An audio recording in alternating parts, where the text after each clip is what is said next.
Welcome to economics class. Today we will discuss about the derivation of saving curve from consumption curve and a very important concept of Keynesian model, that is ADAS approach of determination of equilibrium level of income and output. Let's start the topic. Dear students, as we know that consumption plus saving is always equal to income. Dear students, we have already studied that Y is equal to C plus S. Therefore, it implies that consumption and saving curves representing consumption and saving functions are complementary curves.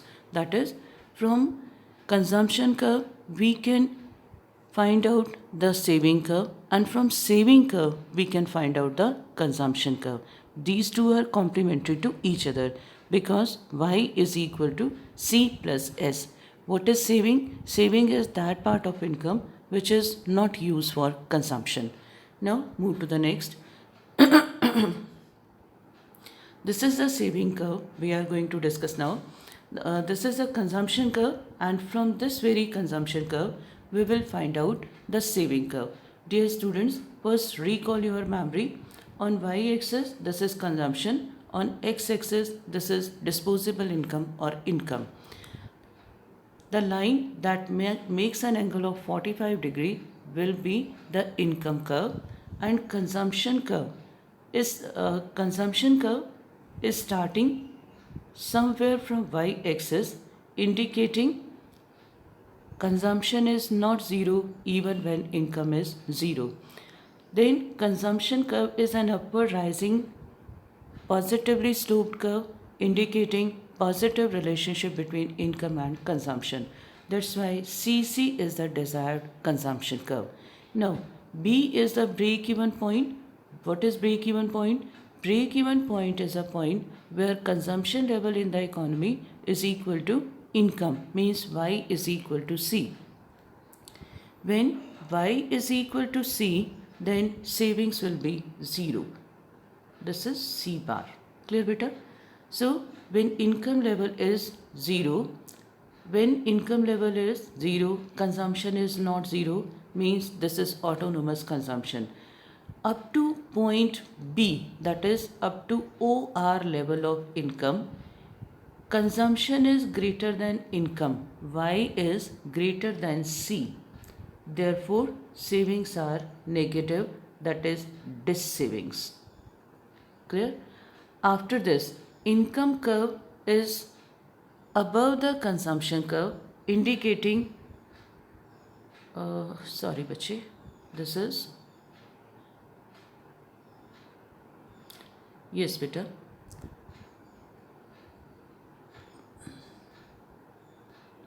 this is C is greater than Y, and now C is less than Y. When C is less than Y, there is positive saving, means people start saving a part of their income. So what we can conclude, that before OR savings are negative, after OR savings are positive, and at OR level of income savings are zero. Clear? So काफ़ी कुछ information हमें मिल गई. पहली बात हमने पढ़ा था कि C bar is equal to S bar minus S bar, means OC must be equal to OS1. So let's start discussing now how we can drive saving curve. Dear students, the first step is to cut OS1 equal to OC. OS1 equal to OC bar, because C bar is equal to minus S bar, that is the autonomous consumptions are taken from past savings. Then join S1 to B1. This B1 point will be taken by drawing a perpendicular from break-even point to x-axis. This is a perpendicular we are drawing from. This is a perpendicular we are drawing from break-even point to x-axis. B1 point will indicate zero savings. Clear? So this is minus saving, this is zero saving, and this is positive saving. After joining S1 point to B1, stretch this to S, showing positive saving in the economy. In this way, S1, B1, S is the required saving curve. This is figure number A. This is figure A, and this is figure B. This is part A, this is part B. Got the point? Now, this is the explanation of part A. This is the explanation of part A again. Then this is the explanation of part B. Then again part B. After I have already discussed these two concepts. Part A भी हमने study कर लिया, part B भी study कर लिया, लेकिन जब आप अपने क्वेश्चन में लिखोगे तो ये सब इतना लंबा इन्फॉर्मेशन आपको नहीं देनी. This is just for your understanding. आपको स्टेप्स में सिर्फ यही लिखना है कि cut OS1 equal to OC और C bar because autonomous consumptions are taken from past savings. Number 2, draw perpendicular from break-even point to x-axis and join S1 to B1 in order to have zero savings at break-even point. Third, number 3, stretch S1 B1 to S to indicate positive saving. Therefore, S1 B1 S or S1 S is the required saving curve showing negative savings, zero savings and positive savings. बस आपको यही information देनी है, बाकी सारा concept आपकी understanding के लिए. move to the next topic. This is ADAS approach of determination of equilibrium level of income and output. Now, according to aggregate and aggregate supply approach, the equilibrium level of income in an economy is determined when aggregate demand representing by C plus I curve is equal to the total output, or we can say AD must be equal to AS. Clear बेटा? जैसे हम 11th class में आपने पढ़ा था कि equilibrium level is established where demand for a commodity is exactly equal to supply of the commodity. Somewhat same we are discussing now, that in an economy the equilibrium level of income, output and employment is determined where aggregate demand in the economy is equal to aggregate supply. Now, what is aggregate demand in Keynesian model? In Keynesian model, aggregate demand is equal to C plus I, where C means the consumption expenditure and I refers to the autonomous consumption. This is consumption expenditure made by the individuals as well as household sector, and this is the function of income that is directly related with income. On the other hand, investment is autonomous in nature and does not depend on income at all. Then what is aggregate supply? Aggregate supply refers to the flow of goods and services in an economy during a period of time. Now, what is AS? AS is identical to income and this is equal to C plus S. Got it, beta? So, what is AD? AD is equal to C plus I. What is AS? AS is equal to C plus S. Now, what are the assumptions of the approach? The very first, it is a short period analysis. Short period analysis means the production in the economy can be increased by increasing employment or rate of employment in the economy. Then economy is assumed to be a closed economy having no foreign sector at all. Then aggregate supply curve is perfectly elastic, showing there is always excess production capacity in the economy, that is AS can be increased in response of increase in aggregate demand. Dear students, we have already discussed about these three concepts. What is a short period analysis, then what is a closed economy, and then what is the significance of perfectly elastic aggregate supply curve in our previous chapter that is in the previous videos. Now, this is the tabular presentation. You should learn this table. अगर आप paper में बनाने भी बैठोगे तो आसानी से बन भी जाएगी, लेकिन थोड़ा टाइम उसमें ज़्यादा लग जाता है. So I will advise you to learn this table.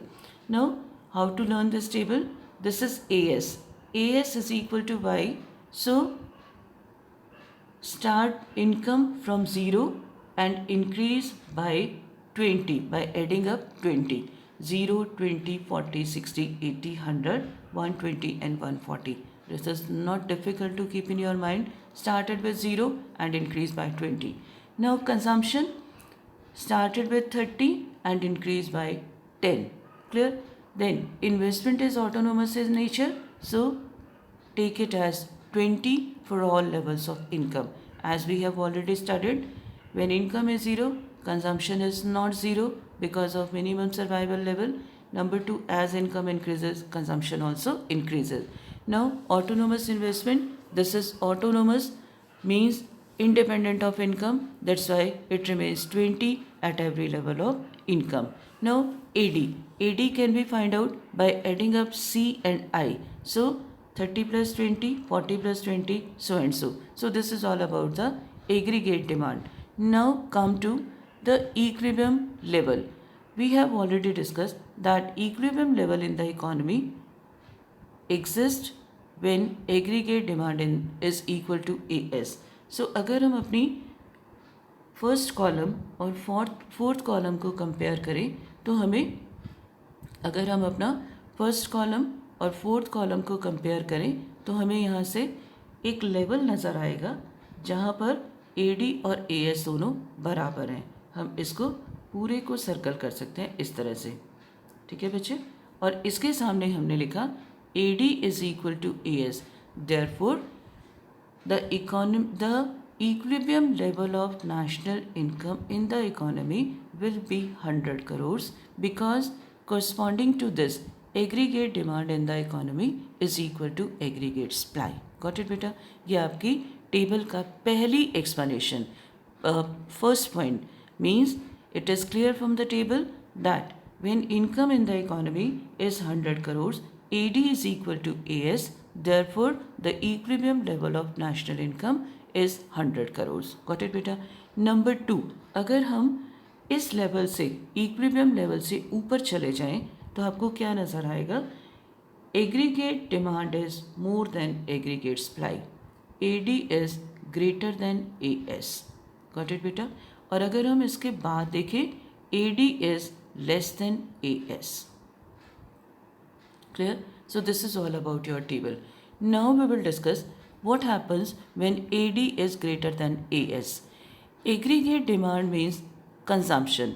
If aggregate demand is more, people with the producers will left with less desired stock. आपको पता है कि producers अपने पास desired inventory रखते हैं, stock रखते हैं. जब एग्रीगेट डिमांड ज़्यादा होती है तो ये डिज़ायर्ड स्टॉक कम हो जाता है, और अपने स्टॉक को मेंटेन करने के लिए, प्रोडक्शन को बढ़ाने के लिए producers will plan more investment in the following years. और जब वो इन्वेस्टमेंट ज़्यादा प्लान करेंगे, there will increase in flow of goods and services, that is aggregate supply. In this way, in response to increase in aggregate demand, there will be increase in aggregate supply, and ultimately the equilibrium level will be regained. Same when AD is less than AS means people are not purchasing or purchasing less. It means there will be unwanted stock with the producers. Due to this, producers will plan less investment in the following years. Result will be reduction in flow of goods and services, means reduction in aggregate supply. In this way, in response to decreased aggregate demand, there will decrease in aggregate supply. So this is all about the automatic mechanism. Means what happens when AD is not equal to AS. AD is not equal to AS. You are to discuss about these two concepts. Now, this process is also known as adjustment mechanism between AD and AS. This is very very important topic. करना है आपको ये बहुत अच्छे से. This is very important. Now move to the diagram. This is the diagram. It is very easy diagram. Dear students, this is Y is equal to AS. Always keep in your mind, income and employment will be taken on y-axis and consumption and investment, that is aggregate demand, will be taken on y-axis. So this is the curve AD. This is the curve AD. Yes beta. This is the curve AD C plus I, and this is the curve y is equal to AS, or AS is equal to y, or C plus S. This is the point of intersection.